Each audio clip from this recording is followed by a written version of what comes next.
మనసు యొక్క మహత్తరమైనటువంటి శక్తి సామర్థ్యములు మానవుడు గుర్తించుకోలేకపోతున్నాడు. సమస్త సుఖ దుఃఖములకు మనసే మూల కారణం. మనసునందున్నటువంటి యొక్క దివ్యమైనటువంటి శక్తి ఇట్టిది అట్టిదని ఎవరు కూడా వివరించలేరు. ఇది వర్ణనాతీతమైనటువంటి మనసు యొక్క స్వభావం. క్షణములో సర్వత్రా వ్యాపించిపోతుంది, క్షణములో స్తంభించిపోతుంది, క్షణములో వికసిస్తుంది, క్షణములో ముకులిస్తుంది. కనుకనే కర్మానుబంధీని మనుష్యలోకి మానవత్వంతో ఈ మనస్సు బంధింపబడుతూ ఉంటుండాలి. మనస్సు చేతనే జగత్తు బంధింపబడుతుండాలి. మనోమూలం ఇదం జగత్.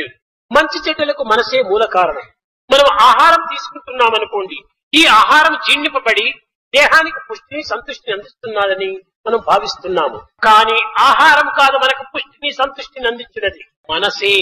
ఈ ఆహారం తీసుకున్న సమయం లోపల మనసు ఉల్లాసంగా ఆహ్లాదంగా ఆనందంగా లేకపోయినప్పుడు ఆ ఆహారం అంతా కూడాను విషంగా కూడాను మారిపోతుంది. కనుక మానవత్వానికి పవిత్రమైనటువంటి యొక్క దివ్యత్వాన్ని చేకూర్చేటువంటిది మనస్సే. ఏది చేసినా, ఏది చూచినా, ఏది చెప్పినా, ఏది తలచినా పవిత్రమైనటువంటి రీతిగా మనము చింతించడానికి ప్రయత్నించాలి.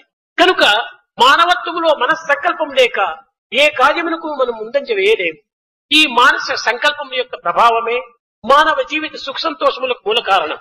మానవుడు భుజబలమును, బుద్ధి బలమును, మనోబలమును, ధనబలమును, అధికార బలమును గుర్తించి కేవలము తను మూర్ఖంగా మురిసిపోతుంటాడు. కానీ ఈ అన్నింటికి గుప్తంగా తాగినటువంటి యొక్క కేవలము అహంకారం అనేటువంటి పెనుభూతము ఏ విధమైనటువంటి మార్గంలో పడత్రొస్తునో అనేటువంటి ఒక విషయాన్ని మనం గుర్తించడానికి ప్రయత్నించడం